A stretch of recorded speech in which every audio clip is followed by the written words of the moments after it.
Good evening, class. I'm so excited that this is the last video for the semester. Um, I'm excited that we'll all be walking down the stage soon, and let's get started with this week's video and story. So this week we discussed community participation. And I don't have much experience being on the administrative side from community participation. So, really, the story I have for you today is about my experience as a citizen and seeing a local issue use community participation and requesting community participation and how it particularly did not work out. So, I am a resident of Kendall. I have always lived right off of Kendall Drive. I have always been proud to say that I'm from Kendall, although many other people in the South Florida community would frown upon it. I have no shame. So in 2013, I was in the undergraduate public administration program at FIU, and one of our courses required us to attend a community meeting. So I chose to attend this meeting that was held by Commissioner Juan Zapata of District 11 to discuss and really seeking input from the community about making Kendall its own municipality and incorporating it. Right now, it's unincorporated Miami-Dade County, and we don't have, per se, we're not a city, we're just unincorporated. So this was in 2013. I went to this meeting, and overwhelmingly the community was against having this municipality annexation. A lot of the arguments were due to taxes, feeling like it would be an extra layer of government and that it was unnecessary, that we were fine the way it was. So I remember that fizzled out. It was never came to be a ballot question or anything like that.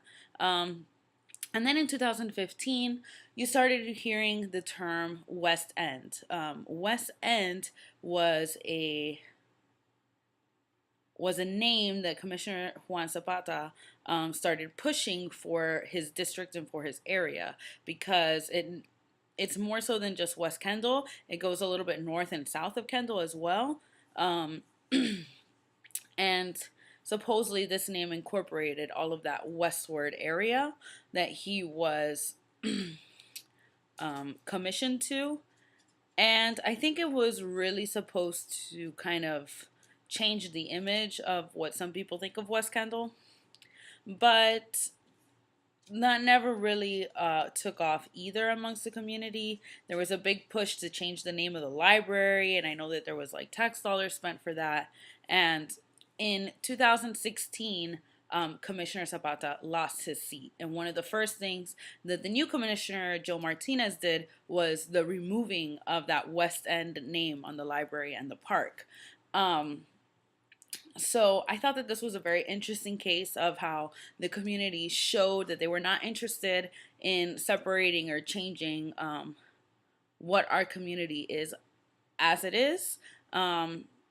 And an elected official continuing to push and push and push and using political or community outreach and requesting community participation in a negative way.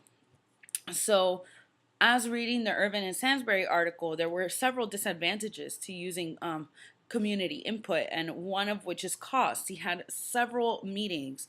For the first time that there was a municipality decision or talks, there were about 4 meetings scheduled. And for the West End meetings, he reported that there was very low attendance when they were first requesting opinions from the community. So that low turnout and complacency against the community, obviously they didn't really care too much if they weren't coming out to the meetings. So, I think that this is an example of using community participation negatively, and it really seemed to me like Commissioner Zapata just wanted to have a claim to fame. As a commissioner, if you're able to become a municipality or make some huge change in the history and track of your community, obviously you're gonna be known for that. And I think really that was his aim, and not necessarily the best interest of the community. Thank you, and I look forward to reading your comments. Have a good night.